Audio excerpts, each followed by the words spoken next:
Welcome to the Mind Muse podcast. I'm your host, Christy Turley, and today Tammy Barlette joins me as we talk about discovering and fulfilling your soul mission. We'll hear about recognizing the signs from the universe that can reveal your purpose. We'll hear why Tammy believes that when you find your purpose in serving others, your resilience increases. We'll also hear her journey into motivational speaking when she went from wanting to hide to stepping into the spotlight. Tammy Barlette is co-founder of Athena's Voice, a speaking business featuring 13 and counting female fighter pilots from around the United States. She herself is a fighter pilot who served in the U.S. Air Force for over 20 years, retiring in September of 2018 as a lieutenant colonel. Please join me in welcoming Tammy. Welcome to the show, Tammy.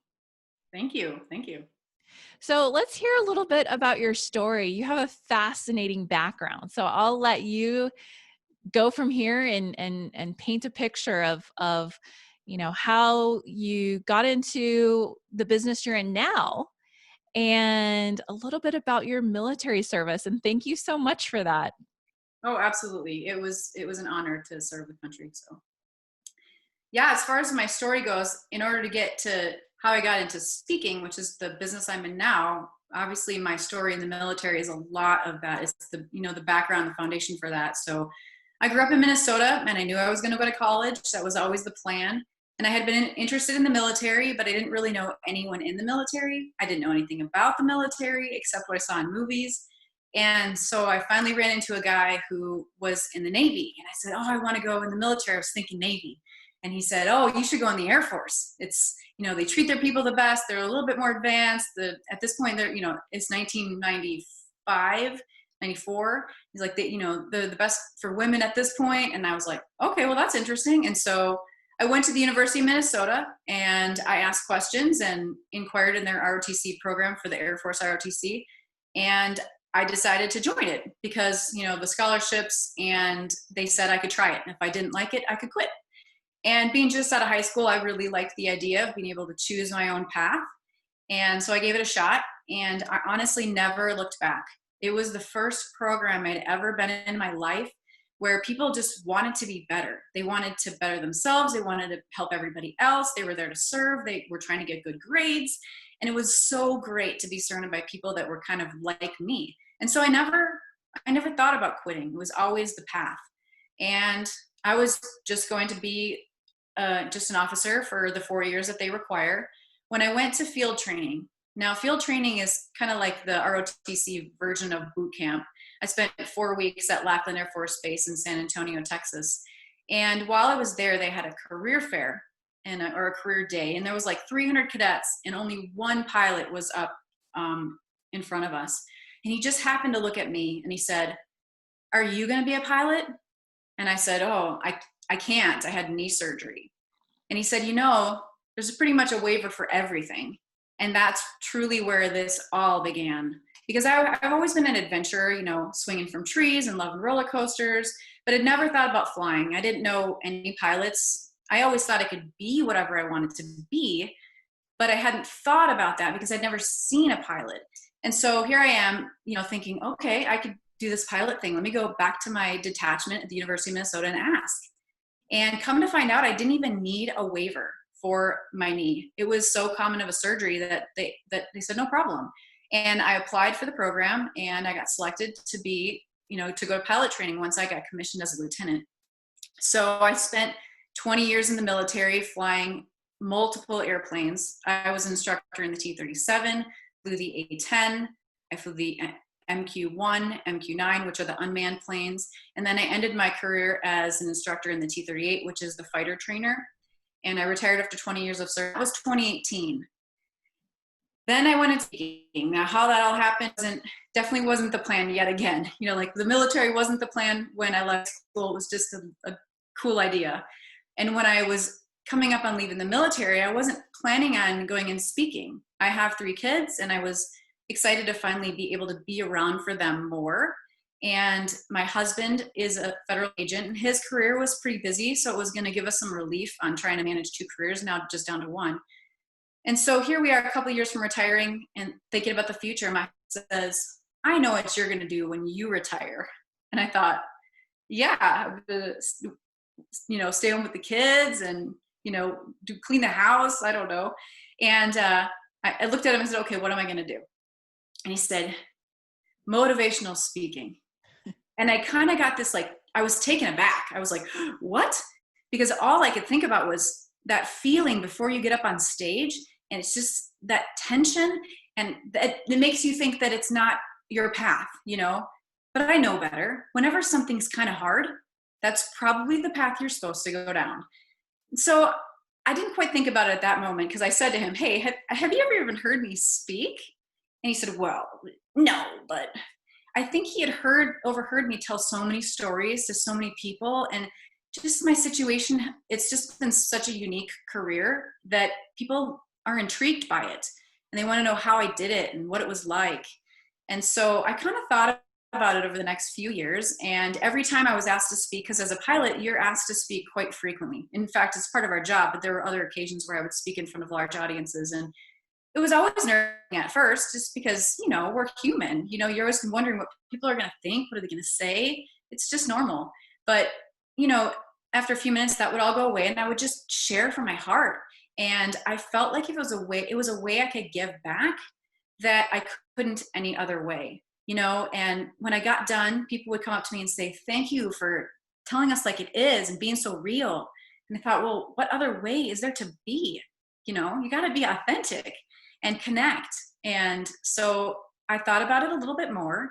And at first I thought, I don't want to be on stage. I don't like being in the spotlight. But I realized as I looked at the military, and I was ending my career in the same place I started it, at a pilot training base. And things looked pretty much the same.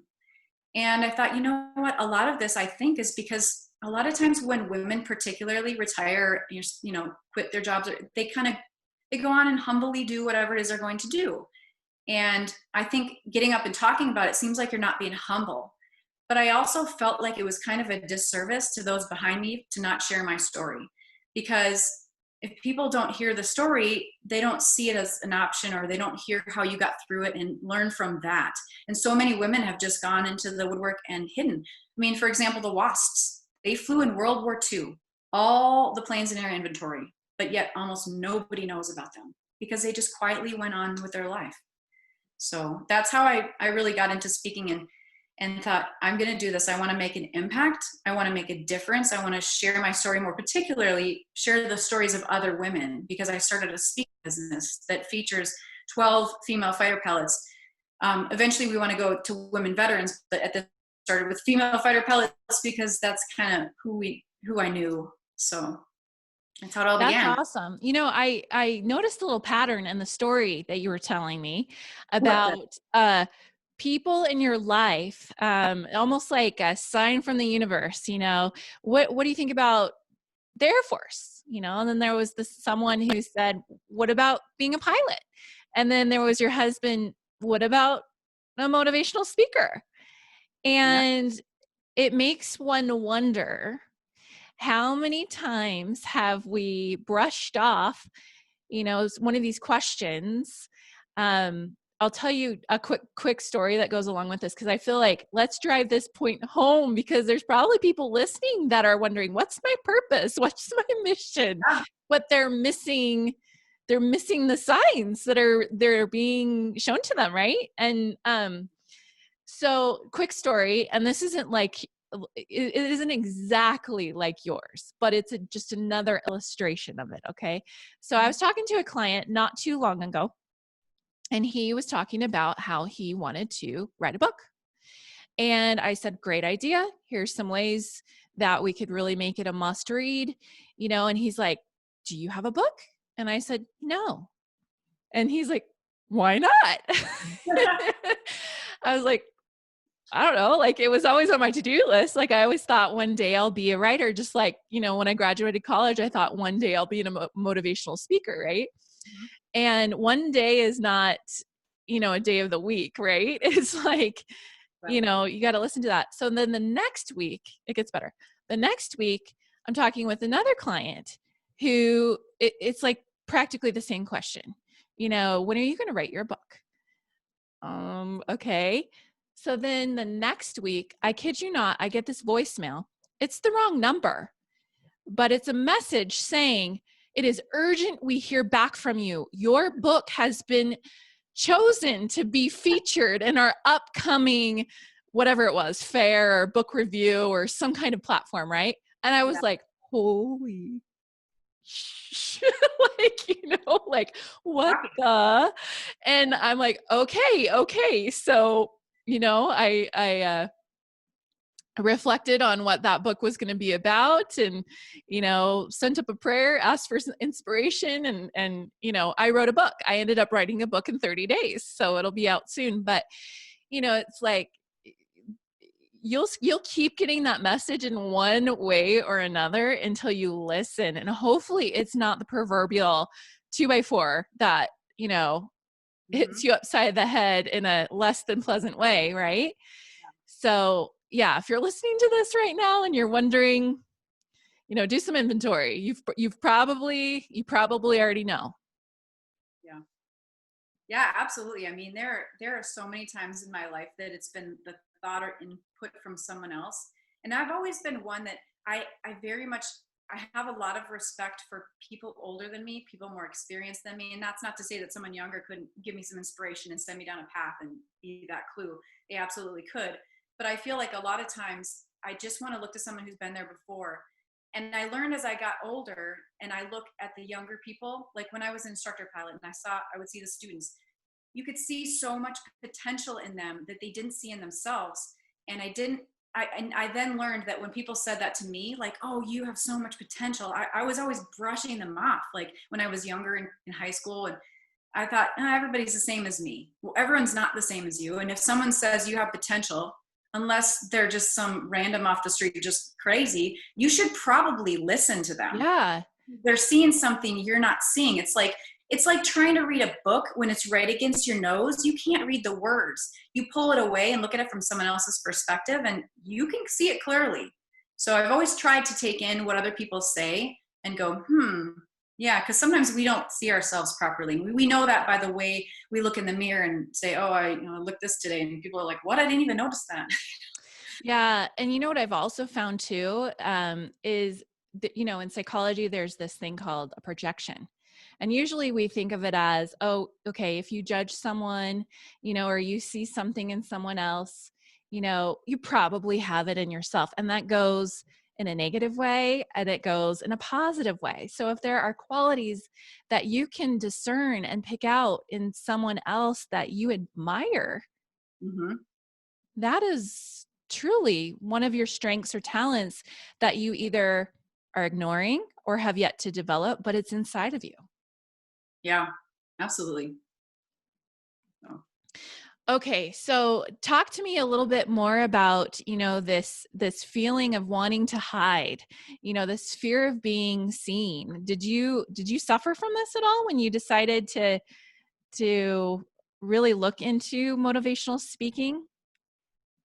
Well, yeah, I mean, I think that a lot of people, when you say, hey, I'm gonna go into speaking after I retire, that when we put ourselves in their shoes, or we think we put we think we know what they're thinking. Things like, oh, who do you think you are? And that, I don't like that, but a lot of times that's just the story we create in our own mind. But truly that 1% is always the loudest, that assumed 1%, right? Of people who are saying negative things about you, or you just want attention or whatever it might be.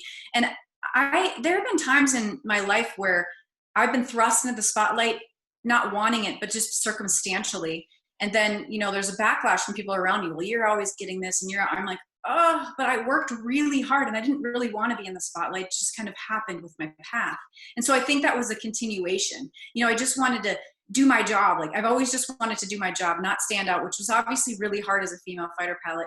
I stood out naturally. So my tendency was to pull back and just kind of blend in as best I could. And I would say that going up on stage is not necessarily blending in. No, it's not. But I felt like it was important. Yeah. And one thing you said earlier about, the disservice, it's such a disservice to others before you to hide, or like the story about the wasps, it's like, did I say that right? Yeah, How they just kind of faded into the night without their story really being heard. And yeah, so when you can look at it as a selfless act instead of a selfish act, to share and do it to be in service to others, I right. think that's the sign of a mature, reluctant, maybe motivational speaker, right? Well, I'm absolutely not doing it for myself. I really feel like it was a way I could give, because I was wondering, when I retire, what am I going to do? I'm not going to teach flying anymore. I can't, what can I do with all of this experience that I have, and these things, that such unique circumstances I was in. And I just thought I can share, because, for example, when I remember specifically being in one of my fighter squadrons, and I wasn't the earliest female by any means, but I was still at the front edge of women flying fighters. I was one of two women on my squadron, which two was a lot, because a lot of them didn't even have any. And I would think, okay, I just want to do my job. I just want to blend in. I just want to show them I can do it. So I wouldn't say anything about anything. For example, I had an exposure suit that we would fly with. It was like a big, it had seal around my neck and my, I guess when you scuba dive or whatever, Yeah. I don't know about Yeah. it, but the water that we overflew on the ocean by Korea was a certain temperature. We had to fly in it. Well, I remember coming down from the equipment room. I had this gear on underneath my harness and everything else. And the guys looked at me and they were like, "Oh, Tammy, you need to burp that." And which means like pulling the neck away, squatting down and getting all the air out.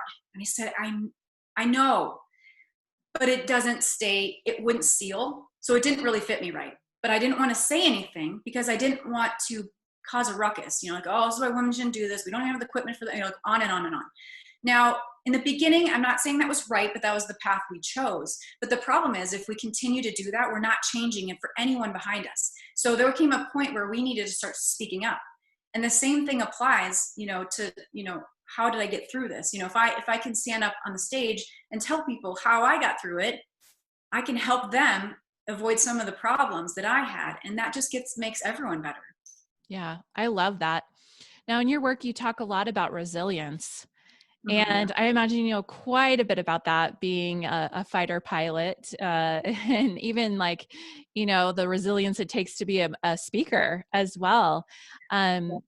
You let's dive into that topic if you want to. You have some thoughts on resilience and yeah, what we can do to become more so. Well, I think that every path you choose, you got to start with your why. Why are you doing it? Okay, so if you determine that this is something you truly do want, the end goal is something you know why you want it, and you're going to go after it. That's when you need to buckle down and expect a bumpy road and be ready for it. And one of my mottos is just, I like to say, when quitting is not an option, you'll find another way. So don't let it be an option. Now, the reason I say that is because a lot of times people ask me, how did you get through it? How did you do all the things that you did? And for many years, I was like, I don't know. I just did. You just go. And I did a little bit more thinking about it. And I thought, you know what? A lot of it was because I didn't feel like I could quit, or I wouldn't let myself quit. Because I know that those few moments that I thought, I'm going to quit, my mind would start to spiral in really negative places. And as we know, mindset is huge when you're trying to achieve a goal, especially one that you feel like is out of your reach. You have to have a positive mindset and a lot of determination. And so I just would say, I can't quit. There's no quitting. And when I closed that door, it kind of took away a lot of the potential negativity that could drain me and my energy. And so I just kept going, and I wouldn't let myself quit. And, I didn't stew in the things that happened to me. We can look back and probably find tons of stories that were terrible, and we could make press releases. Like stories out of them that people would just eat up, but that's not what it's about. Everybody has bad things happen to them. And all you can do is try and make it better for the person behind you, learn from it, and move on. Like, dwelling in it didn't do anything. So I just kept on going and going and going, and come out of everything with a lesson, and how can I go positive with this and bring it to the next level. Now, is there ever a positive reason to quit? Well, I mean, I would say there's always going to be a reason to quit. I mean, if you're, and your why can always change, right? You get into something and you realize this is not what I thought it was. Now, I think that it's important to assess the end result of that. Assessing the end result. Is the end result not what you thought it was going to be? Then yes, maybe you need to reassess and pull out of that, whatever that is. Like, but I like to think about when my kids are going after a goal, you know, a lot of times they have to do things they don't like to get to the end result. So, and you know, how the advice we give our kids is a lot of times really good advice for ourselves. So yeah, honey, I know it's getting hard and you don't like this, but this is what you're going after, right? You want to do this. And we have to do the same thing. But if that end result ends up being, like I said a few minutes ago, like if that's not quite what I thought this was, then absolutely. You know, you don't want to stick with something just for the sake of sticking with it. It's for achieving that end result, that goal. Yeah. Yeah, that's well said. So, talk to us a little bit about situational stress. You know, you've had to deal with this quite a bit. What does that mean? And you know, how do we find our way out of that? You know, are there what ifs that we consider? You know, how do we handle this? Situational stress. Well, we've been doing a video series with Athena's Voice where we're throwing out, you know, how to manage in this time, and we use some of our pilot skills and things we've learned in aviation, applying it to life. And it really is very applicable. I mean, there's lots of things when you're dealing with situational stress you can do. I mean, one thing you can do is you can treat it like an emergency, right? So an emergency, you maintain aircraft control, analyze the situation, take the proper actions, and land as soon as conditions permit. So, you know, or you can break it down to aviate, navigate, communicate. So when we have a problem and we're in the airplane, we go, okay, I got to fly. I have to fly, just whatever it is to stay alive, which I know sounds really basic, but when you have an emergency that's sucking away half your brain because your oil system is not working and you have all oil spilling out of your engine, it's consuming, right? So you got to go back to the basics. I got to fly first. So, you know, like in your life, you got what is basic first, and then figure out what's going on and press forward in the best way you know possible. The other thing you can do is break it down in steps. I think that a lot of look at a problem, we have stress, we're looking like at the top of the mountain. And, you know, you just have to look up to, you know, let's take a few steps up to that tree and then up to that rock over there, and just put your head down and go a little bit. And then all of a sudden you're somewhere else, you know, and I think that you just got to break it down and take smaller pieces. Because a lot of times it's overwhelmed, right? We get overwhelmed, which causes a lot of our stress, I think. But It reminds me of when you're learning how to drive and you're trying to stay in the lane, and the tendency is to look exactly right in front of you, which just causes you to swerve, as opposed to looking, 20 feet ahead of you to stay in the lane. Like, it might be a little different when flying, but it's comparable, right? no, there's a really good, actually, a flying analogy as well. So when we're coming in for landing, the tendency, and again, in students, is to look at the ground in front of you. But the problem is when you're flying, you have that dimension, right? So you're coming down and you need where the ground is. And unless you have, some sort of altimeter in your butt, you don't know exactly, if you're 5 feet off or 10, because you're not looking, your altimeter is not, you're not going to read it like that. It just doesn't work. There's too much information to take in. So what you do is you throw your eyes out on the horizon and you start using your peripheral vision to see the ground, rising to where you need to be and where you need to kind of flare the plane and land. So yeah, you absolutely need to look down the horizon. You cannot look right in front of you. You're actually going to probably bang into the ground pretty hard when you do that. Yeah, you overcorrect. You can make, poor decisions. It's like, we had this world event, no one wants to hear the buzzword again because it's like painful to your ears. But like we had this world event, right, in 2020. And, I think a lot of people course corrected or even over course corrected because they're looking, 2 days in front of them or a week in front of them. And there's so much fear too. And stress being poured on, and so there's probably some valuable lessons we can take from that. And I love this. You said it really quickly though, so I want you to break it down for people. The aviate, navigate, and communicate. Yes. Okay, what are the steps again? Because this was good. So that's like when you have a problem, you just fly your plane first. If you want to do that, you got to be safe. So if you want to go back to the steps in that piece, it's maintain aircraft control, analyze the situation, take the proper actions, and land as soon as conditions permit. So first of all, the aviate, and navigate, where are you going to go? So once you figure out you're safe, you're not going to hit the ground, you're not going to hit another plane. Okay, we're flying at a safe airspeed. We're not going to follow the sky. Okay, where am I going? And go there first. And the last thing you're going to do is talk to someone else. Right.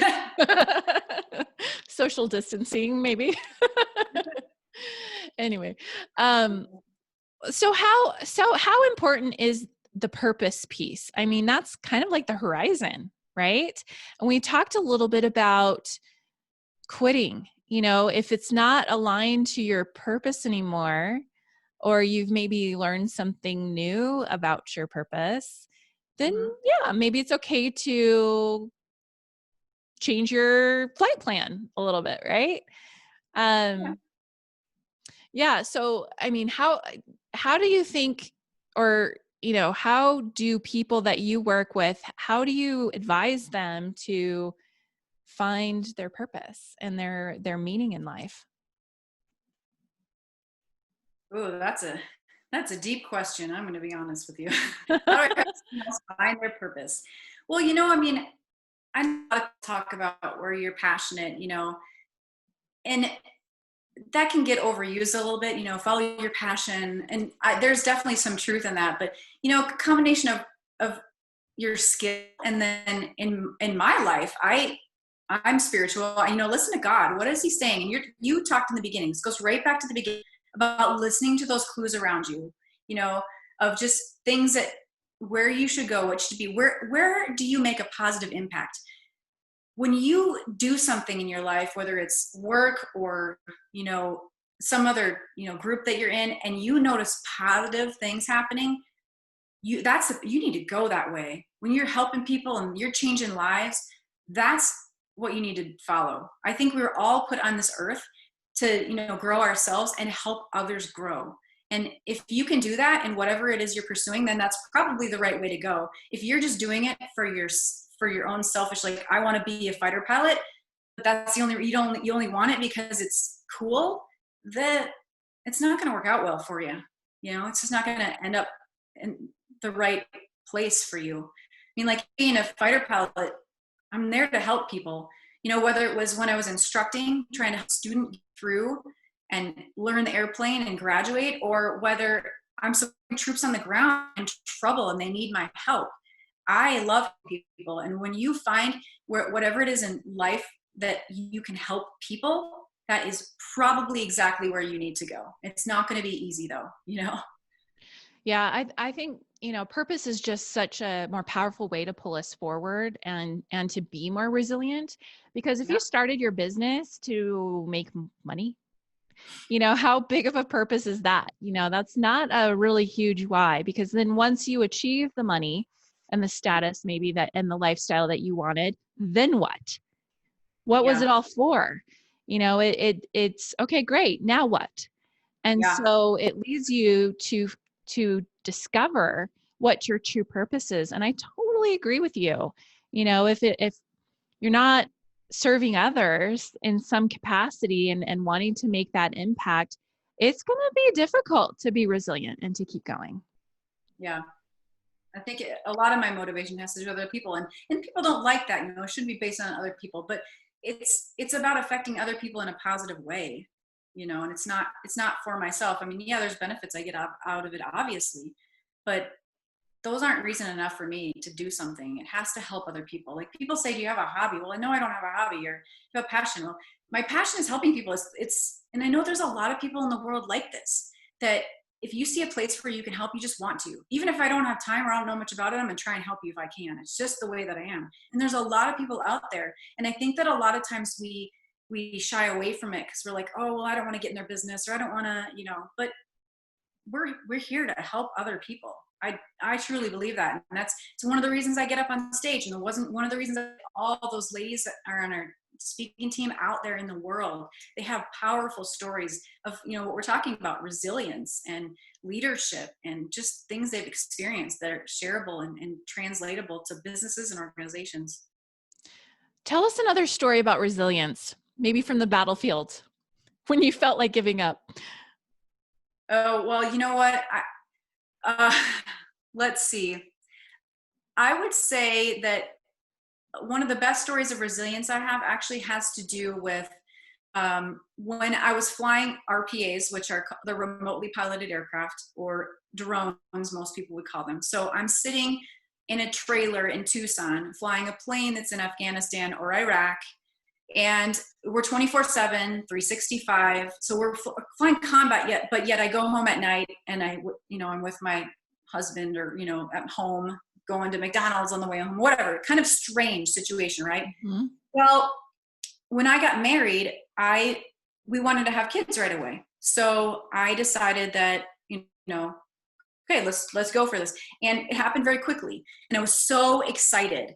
And I wanted to go to the doctor. So I went to the doctor and I said, I think I'm pregnant. And he's like, okay, let's do a test. And he's like, sure enough, you're pregnant. I'm like, yes, this is awesome. So exciting. And he says, okay, you're grounded. And I'm like, what? I'm grounded from what? I'm 3 feet off the ground in a trailer. You're going to ground me? And he said, well, the regulations haven't caught up. So we have to apply the regulations to the heavy aircraft. So when I was flying fighter jets, you're grounded because of the ejection seat. Well, so they applied like big plane rules, where I couldn't fly the first trimester. I could fly the second trimester, but then not the third. And I was like, this is insane. So the terrible thing about it was when I got back to the squadron and I said I'm grounded, they're like, oh, you pregnant? So now here I am, 5 weeks. And I'm like, gosh, I hope nothing happens, because the whole world knows now, right? And I worked that whole time with the flight docs to change the regulations so that we could fly while we're pregnant. So what happened was we got the regulation changed so that if you were a female pregnant flying an unmanned plane, once you proved that it was one pregnancy and everything was safe and normal, that you could fly until 36 weeks. So that whole time. Now, we got that changed and I did fly. I mean, I was big and pregnant flying, and it was funny because people were, we were 24/7, 365. Here I am, 7 months pregnant, working the overnight shift, sleeping on a cot, just showing people that you can do this. You can push through really tough things. And so it was an interesting time. And, I think that it just proves that we're so much stronger than we believe, and we can push through. And, when I was, 5 months pregnant with my second child, I was asked to attend a training that would occur. It would be 6 months of training, really advanced training, that would happen when my children were 18 months and 3 months old. And, in the beginning, remember in the beginning, you talked about people telling me things and me kind of listening. Well, when I first got offered this opportunity, so I'm pregnant and I go home and I tell my husband, like, they offered me this opportunity. And he said, well, you have to go. You cannot turn down this awesome chance. And because they wanted me to go to U.S. Air Force Weapons School. And I was like, what? How are we going to do this? We're going to have an 18-month-old and a 3-month-old. And he said, we'll figure it out. We'll figure it out. So because he was like, you can do this. Again, you have that person telling me, and I did.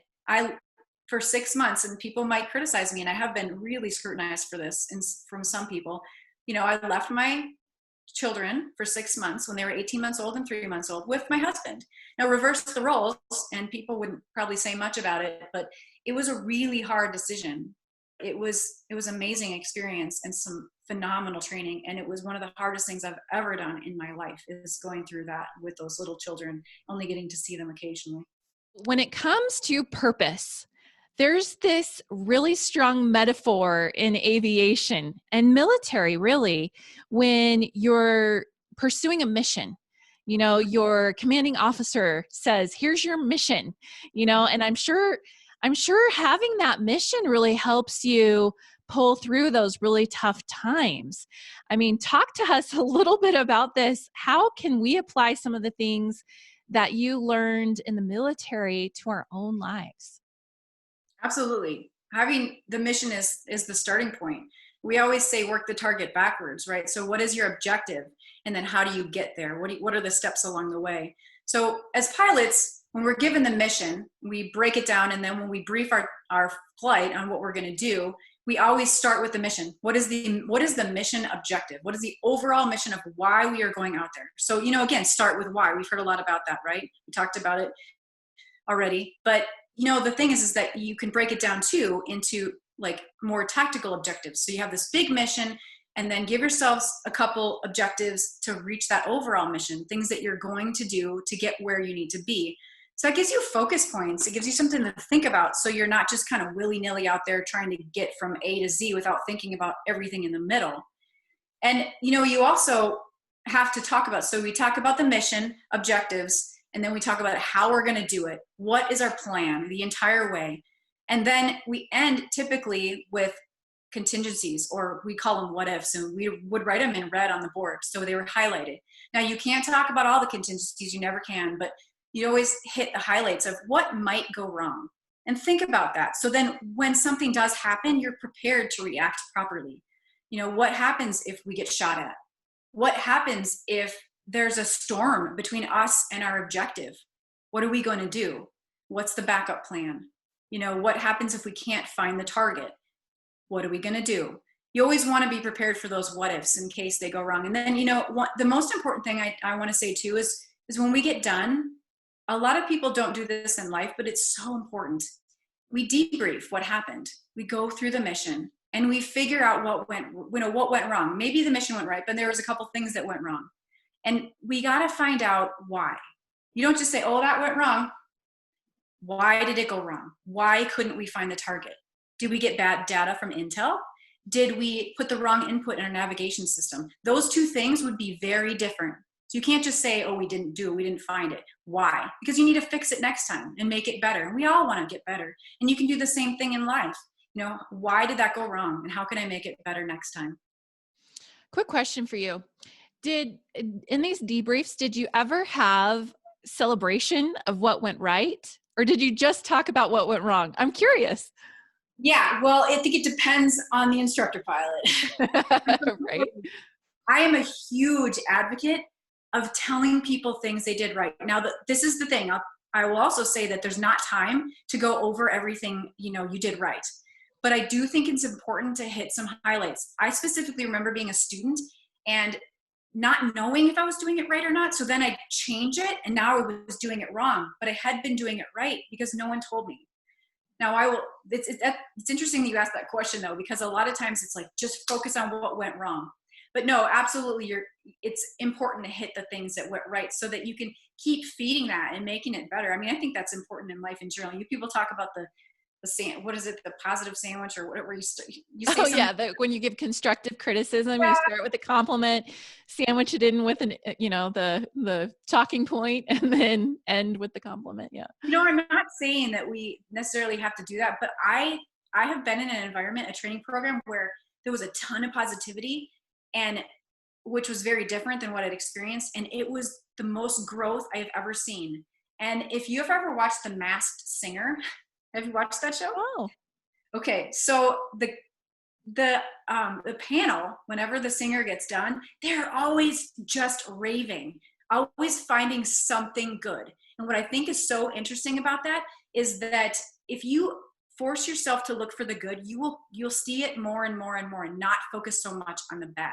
I think so often we're always looking for, oh, well, they didn't do this right. And you feel like you have to say that. Well, no, you don't. Because you know what? If you build someone up in the good things, they're going to do more of the good things. Now, obviously, if the bad thing is something dangerous, and we need to address that. But gosh, they say so much positive stuff. Sometimes you're like, wow, every singer can't be the best. But I love it. It's so good. It's like, you know how movies always have to end on a good note. In my opinion, you don't want that movie to end on a like, what?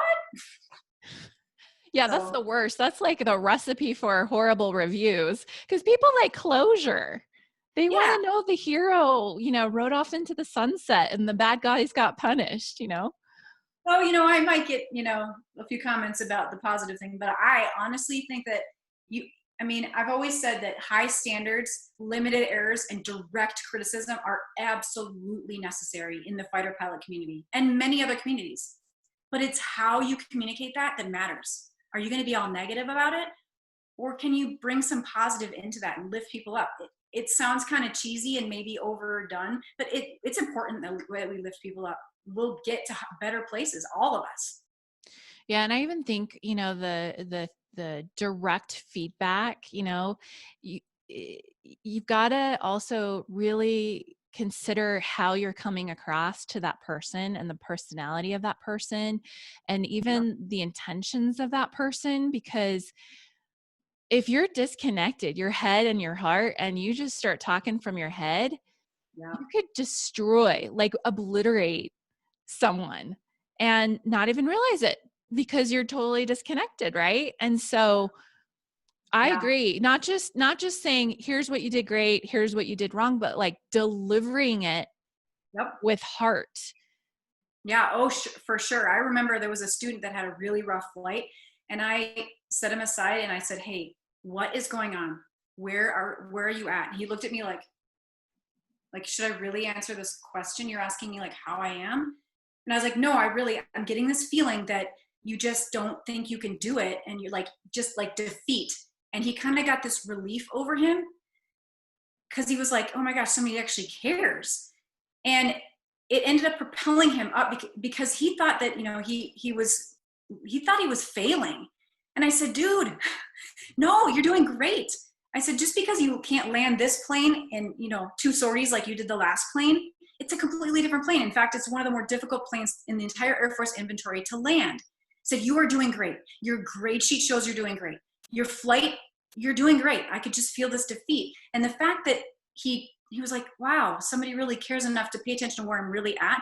I think that matters. And it's not, it's not me not being harsh enough. I can be tough when I need to be. And there's places to be tough.